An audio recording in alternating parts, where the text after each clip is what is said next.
Hi అండి, welcome to my channel. ఈరోజు ఈ వీడియోలో బెల్లం సున్నుండలు ఎలా చేసుకోవచ్చో చూపించబోతున్నాను. మీరు కూడా ఈ వీడియోని చూసి ఇంట్లో తప్పకుండా ట్రై చేయండి. ముందుగా స్టవ్ మీద మందంగా ఉన్న కడాయి పెట్టుకొని అందులోనే 2 కప్పుల వరకు మినపగుళ్ళు తీసుకోండి. వీటిని నిదానంగా లో ఫ్లేమ్లోనే కనీసం 15 నుంచి 20 నిమిషాల వరకు బాగా రెడ్ కలర్గా రోస్ట్ చేసుకోవాలి. గింజల లోపల వరకు వేగితేనే మినప సున్నుండలు రుచికి బాగుంటాయి. ఇందులో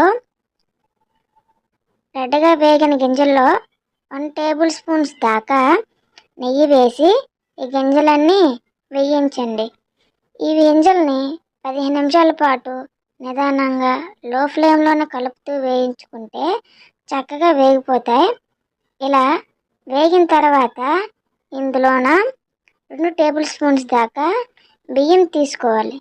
బియ్యం ఎందుకు తీసుకోవాలంటే అచ్చు మినపగుళ్ళతో సున్నుండలు చేస్తే తినేటప్పుడు నోటికి చుట్టుకుపోతుంది.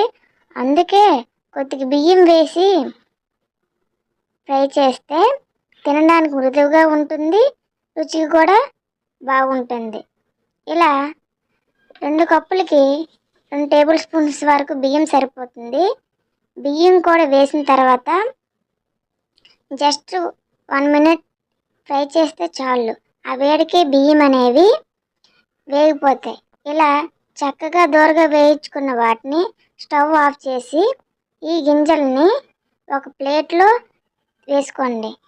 ఇవి కడాయిలో ఉంచితే అడుగు అంటిపోతుంది, మాడిపోతాయి. అందువల్లనే ప్లేట్లో వేసుకోండి. ఇలా ప్లేట్లో వేసుకున్న వాటిని చల్లారినాక ఒక మిక్సీ జార్ తీసేసుకొని వీలైనంత ఫైన్గా గ్రైండ్ చేసుకోండి. ఈ గింజలు అనేవి ఎంత మెత్తగా గ్రైండ్ చేసుకుంటే సున్నుండలు అనేవి అంత మృదుగా ఉంటుంది. ఇలా మెత్తగా గ్రైండ్ చేసుకున్న సున్నిపిండిలో ఇలాచి కూడా వేసి గ్రైండ్ చేసుకోండి. ఇలా పక్కన పెట్టేసుకొని ఒక ప్లేట్లో 2 కప్పులు మినపగుండ్లకి 2 కప్పులు బెల్లం సరిపోతుంది. వీటిలో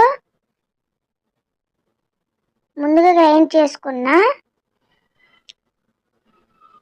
పౌడర్ కూడా వేసేసుకొని ఈ రెండింటిని మంచిగా కలుపుకొని ఈ రెండింటిని మళ్ళీ గ్రైండ్ చేసుకోండి.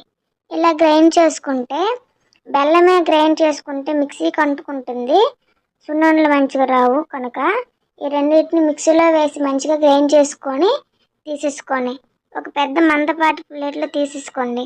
ఇలా తీసుకున్న సున్నిపిండి ప్లేట్లో వేసేసుకుంటే గోరువెచ్చని నెయ్యితోనే ఉండలు చుట్టేసుకోండి.